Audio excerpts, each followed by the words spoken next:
We're in the midst of a huge transformation where our peers, communities, and workplaces are all really melding into one. Welcome to Reimagining Company Culture. My name is Christina Giordano, she, her, and hers, and I'm the Partnerships and Community Manager here at AllVoices. Today, I'm thrilled to welcome our next guest onto the show, Anish Lalchandani. He is the former Global Head of Talent Management at Standard Chartered Bank. Anish, thank you so much for being here. If you want to share a little bit about yourself, including your pronouns and how did you answer the question when you were younger, what do you want to be when you grow up? Interesting. Thank you, Christina. Thank you for having me. My pronouns are he, him, his. It's a very interesting question, that makes me really think of a number of aspects when I grew up. Possibly there was a point in time when I wanted to become a teacher. Then things shifted and moved, and I guess I wanted to become an army officer at a point in time. So things have changed and evolved. But I think what's really remained true from those experiences has been around, my focus on communities, my focus on being authentic. So I think those things have been there, but it's been like, evolving journey, and now possibly have landed into HR, if you ask me. Yeah, I think that's definitely interesting, and practicing authenticity and again, teaching people too is definitely part of your kind of day-to-day. How do you think your personal journey has really led you up until this point to be in HR? I think I started my career in operations, dealing with clients and customers. And that was my kind of, interest in people. And that's how I kind of started studying HR, and I moved into the HR space. I've had various pivots, like working in financial services to hospitality to professional services firms. Focus has been far more on the kind of, HR transformation space, HR strategy space. And in the last 7 to 8 years, if you ask me, I've moved into the space of talent, leadership, and culture, looking at how do we really build the next generation of leaders? How do we look at our talent philosophy and strategy? How are we really looking at building a culture of inclusion and innovation? Looking at like next generation of CEOs, so a number of these challenges, I would say, and how do we respond to that as an organization and as a unit? So that's been my focus area quite a lot. And I kind of usually work with CHROs and CEOs to advise them in these matters. Yeah, and definitely those are a lot of questions, big questions that folks are talking about, especially the next generation of talent, of leaders, of CEOs who are driving the company forward. And I know in our kind of pre-discussion, you mentioned you're also writing a book. What was your inspiration for kind of writing that? Yeah, so I think this is a personal project I've recently started, and there are a number of things which are going on. One, definitely as a backdrop of COVID and how things have shifted and changed, how there's been so much of focus on reskilling and upskilling all of a sudden, I would say. The focus has always been there. I think it's just been heightened with the number of, I would say, business model changes, and that's disrupting a number of areas. So when I look at this overall spectrum, I see World Economic Forum is looking at, there'll be 89 million jobs which possibly will vanish. There'll be possibly 90 million jobs which will come up. And it is very confusing and very challenging for organizations to see how do they really look at this entire spectrum. So my focus was, how are we looking at workforce transformation as a whole? Because we so many times just focus on the top leaders. So this was more around how do we really skill our workforce so that they're ready for future.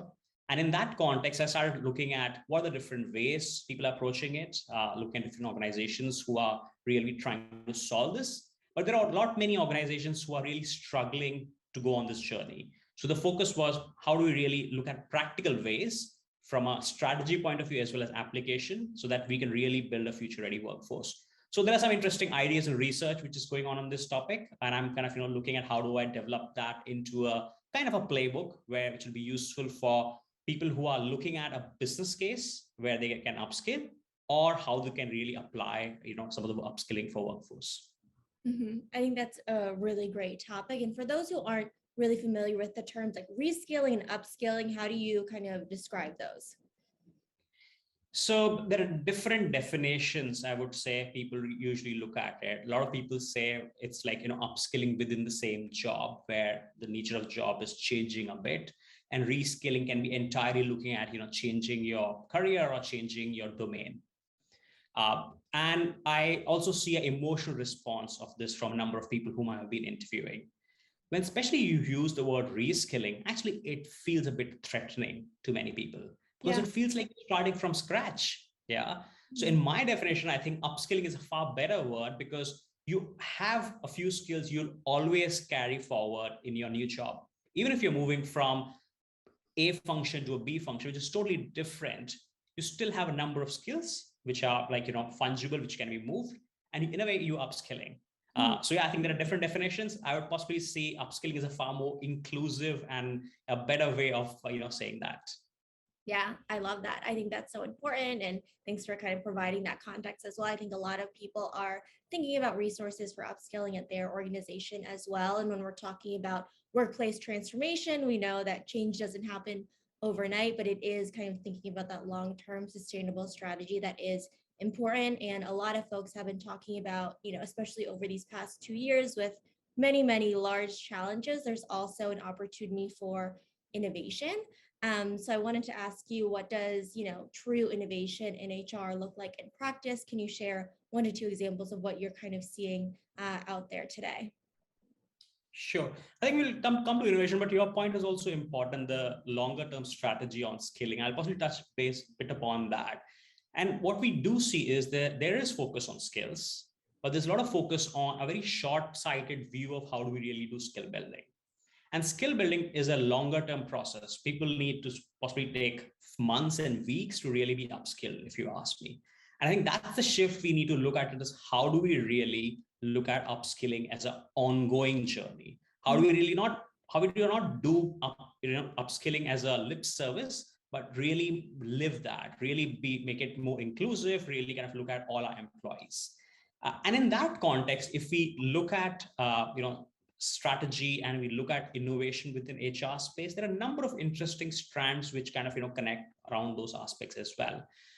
One of the ways when we look at future of work and when we look at the number of people who are kind of in the workforce, just a simple statistics from International Labor Organization is there are 51% women who are not in the workforce.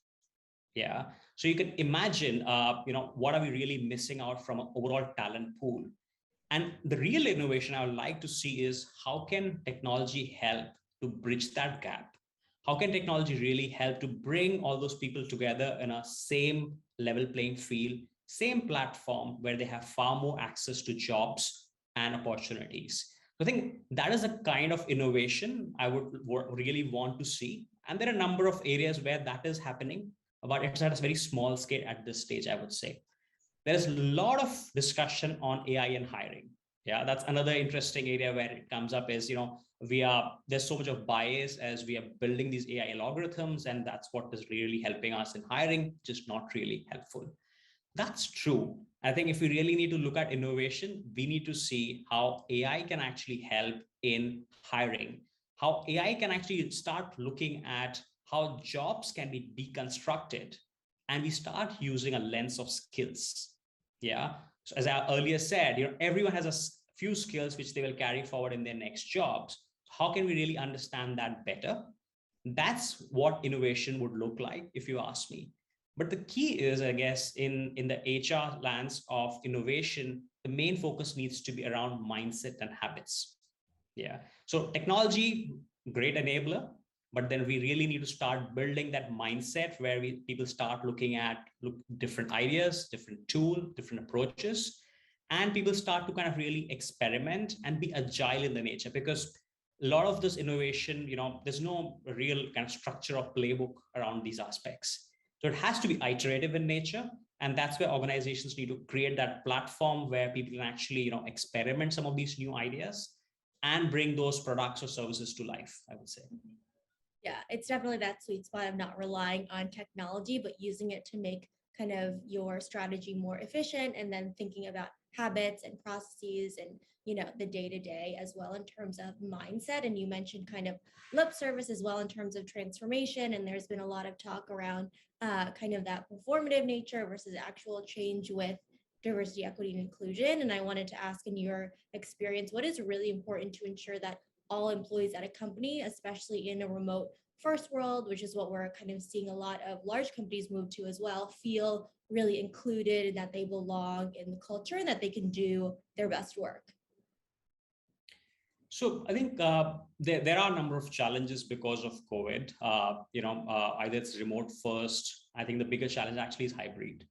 Yeah, when you have few people sitting in the office, but there are a number of people who are not in the office, and how do you really build that equal playing field in many ways? And I think a lot of companies, I would say, are grappling with that challenge in terms of the ways of working, the future of work. There are a number of other practices which need to be built in to make it far more inclusive, I would say. Again, technology can really play a great part, but it's a lot to for managers and leaders actually to bring in that culture. They need to really be looking at how can they support employees in terms of understanding where they are and meet them there, because everyone is in a different phase, I would say. Everyone is on a different boat, and it's really difficult at times for individuals to kind of open up. And that is the kind of discussion managers need to start leading in terms of really understanding where are their employees, what do they need to do, how do they really help them support to, one is be productive and be present and really be able to thrive in the new normal. Being curious, I would say, is one of the key skills I would really think of. Managers need to really be curious to see what is happening with their employees, how are their families doing, etc. And if the conversation starts to happen, I would really think that really helps to look at how employees can be really be thriving in this new world. Yeah, absolutely. Caring about the person, not just the employee, their life outside of work as well. Starting and continuing those conversations is really important. And like you said, people managers are a really important aspect of those as well. In terms of thinking about inclusion and what separates, companies who are actually committed and leaders to a holistic diversity and inclusion strategy, as opposed to those who are just skimming the surface or putting out statements and not putting any kind of actions behind them? Is there a way that you can kind of tell if somebody is actually committed to the long-term work there? That's an interesting question, and I think I recently wrote an article around similar lines, and someone came to me to say is we need to do a D&I strategy, and my question to them is what are you trying to solve for? Yeah. And the answer I got is that we are seeing competitors doing very similar things, and we want to do a D&I strategy. And then I asked them, so how does your D&I strategy link to your business strategy? Yeah. And they were like, okay, but what does it mean? I think that is the challenge we see in a number of organizations where we are looking at a D&I strategy as a showcase in many ways, which should not be the case. I think people really need to look at how are they going to differentiate themselves, vis-a-vis competition. How is their D&I strategy actually a competitive advantage if they're really starting to implement and really live it? And the focus should be again on who's our client, and if you're looking at our client base, does our D&I strategy actually help deliver on that aspect where we look at diversity of our client base, we look at diversity of our suppliers in many ways. Mm-hmm. So that is what I see is lacking in many ways.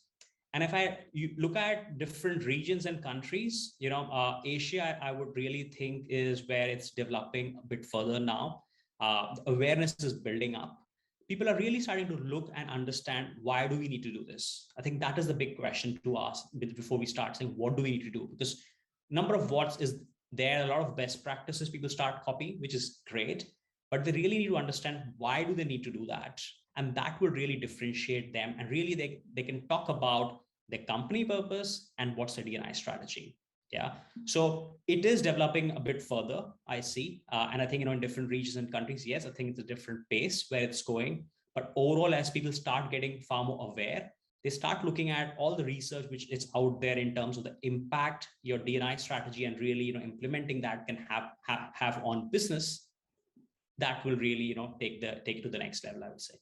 Absolutely. It needs to relate to the business in terms of accountability, KPIs, and getting everybody's buy-in to accomplish these goals as well, because one person can't make sure the entire organization feels inclusive as well. But going back to people managers, because they are the folks that you are talking with more so on a daily basis than executives and other folks at the organization, what does it really look like to train and foster equity-driven people managers to ensure that they're thinking about these things and having this mindset as well? That's a great question. I think we talked about training earlier as well, and I do think there's a new way of really looking at training or learning and upskilling people managers. And the reason I say that is there have been a lot of focus on training people managers on processes. How does this system work? How does this process work? That's fine. I think we need to really start looking at what are the skills and capabilities where this upskilling is required. Mm-hmm. If you're looking at creating an inclusive, open, innovative culture, creating a human experience, I think we need to really talk about human skills. Mm-hmm. We need to talk about curiosity. We need to talk about empathy. We need to talk about listening. We need to talk about managing ambiguity, because some of the situations managers deal with and look at, they're not black and white. Yeah, there are a lot of different areas where they need to take different decisions. And if in that context, we look at how do we really, upskill our people managers, I think some of these skills are very, very important. It has to be far more experiential in nature, I would say, because again, there are different levels of managers. So in my previous work, what we did was we looked at different personas of, people managers. Mm-hmm. There are people managers who are new, who just come in and they kind of start, leading teams. There are people managers who have been there running number of teams, and there are managers of managers who are really running big shops and units. So we need to really start looking at personalizing some of these skills and training which is required, and also look at what is relevant in which context. Mm-hmm. And I think the focus should be, again, building that culture where people can grow and thrive. And in that context, the training would be very, very different than what it is even today, I would say. Absolutely. Yeah. I think it's important to know that in terms of what you were talking about too, that there are new people managers coming in that have never managed people before. There are managers of managers, and they all have different kind of skill sets, but understanding empathy and curiosity and managing an ambiguity, like you were talking about, is really important as well when we're talking about training, workplace transformation, and creating an environment of inclusion and belonging. Of course, people are going to have feedback that's positive, negative, and everything in between. How do you see, employee feedback management as an important tool to build a culture of listening? And how do you see this kind of culture thriving at, really successful organizations, whether it's anonymous or non-anonymous feedback? Look, that's a very interesting question, and one of the difficult ones, I would say, to tackle, because feedback can be really taken in different lenses. Some people really like the feedback, some people don't like feedback. There's positive feedback and there's negative feedback. Yeah. And there's been a lot of, I would say, discussions and research on this topic around how is this helpful. The way I look at it is, I think feedback is very important. The key is how it's delivered and how it's shared, and what's the value we want to kind of bring out of that in the, after the discussion. It goes back to, again, skilling managers in terms of having that discussion and sharing that feedback. Because some people shy away from sharing the real feedback, what they should be. Yeah. And they kind of sugarcoat stuff, which is not really very helpful either for them, the organization, or the individual. And some people put it too bluntly, and which doesn't land the message they really want to do that. So that's, I think, the art around how do you really share feedback. But the point you raised around listening culture, I think that's furthermore important, connected with feedback, I would say, is how do we really create a continuous listening culture in an organization? Be it, I would say, engagement surveys, be it kind of, looking at just getting a pulse of what's going on in a big, massive global town hall or a conference call. And now with technology, I think a lot of these tools are available where you can actually collect anonymous and open feedback through these channels. So we've experimented and used some of these tools, which has been very helpful in driving change overall as what is going on. Like putting in a policy of new ways of working. How do we really get feedback around that? And we've kind of got some very strong feedback also from employees, and that kind of gives you a pulse to say is, oh, what we are looking at is possibly not landing, or the way we are doing it needs to change. So the way I usually look at that is that really helps the organizations to co-create and really build policies, processes, technology, anything of that matter, which will be really helpful and really land for employees and customers. So overall, I think the continuous listening is very important. The main aspect is how do we build that psychological safety so that people can really come up and open up and share their views openly. Absolutely. And people like to give and receive feedback in different ways, not only because of the kind of workplace that they're in, but because of experiences that they're bringing in from other places as well, and whether they were a culture of listening too. So I think that's definitely important. We've talked about a variety of different kind of workplace topics and company culture aspects, but I always like to ask people a rather kind of vague question to understand what's taking up the most brain space for you. What's the next problem or situation you're currently trying to solve? So I think for me, what I'm doing is we're working with a number of clients around the new ways of working. Again, there's been a lot of discussion around future of work, and when the topic comes up, people talk about future of workplace. Yeah. So the discussion has actually moved a bit further in terms of where the workplace is, and that discussion around the hybrid or remote first. That's a great discussion to have. But what we're trying to get people to is let's talk about the future of work, including the workplace. And that is different and that needs to change. When I say that's different, needs to change is the way we are working today in hierarchies, in structures, that's shifting and changing due to the different nature of policies coming in, or the different ways organizations need to behave in a very agile manner. So how are we looking at network teams? How are we looking at agile teams? And how are we really looking at how will people coordinate and collaborate with each other when there are different boundaries, when there are cross-functional kind of teams coming together? So that's a lot of focus going on in that space in terms of how do we really build future of work where workplace is a key component, but the nature of work and how we shape jobs, that changes, and how we can make it future ready. Absolutely. When we're talking about future proofing your organization, make sure you're upskilling folks as well and making sure that they feel like they are part of the organization. Obviously, there's going to be kind of mistakes, even with the best of intentions. Are there any common mistakes you see companies making in their HR strategy that's perhaps a cautionary tale, of course, without naming any names? I think there are a number of organizations who are really doing good, I would say, in terms of how do we look at our HR strategy, which is far more future focused in many ways. But there are also organizations I see which are looking at what is the best practice and how do we copy that. And my guidance and advice is that best practices are great to understand what's going on, but you really need to understand what is the context where you're operating in. Will this practice work for you or not can be very different. So understanding the context, understanding the clients, understanding the communities where they operate in, I think that is important. And that's where I suggest not many times to our clients that just don't copy paste, that best practices may not even work for you. Yeah. So that's, I think, one key focus or area I've looked at is that's happening quite a lot because it's far easier, but it's also a mistake a lot of organizations do make, and kind of they have to kind of course correct in a number of ways. The other area, what I would say, is all about employee experience over processes and tools. That is a new and upcoming kind of area where people are like opening up to, but in many ways people want a structure. And employee experience actually would mean that you need to look at different personas, as we're talking about. So you need to really look at how do you personalize things, how do you really make it different for different individuals, and it can possibly create a different ways of working. That is challenging, but that's the real value where we can really elevate the discussions around employee experience. And that's another aspect I see is where it's like there's recognition and people really talking about it now. And there's also kind of a view around like processes and tools are great, but we need to talk about employee experience over those now.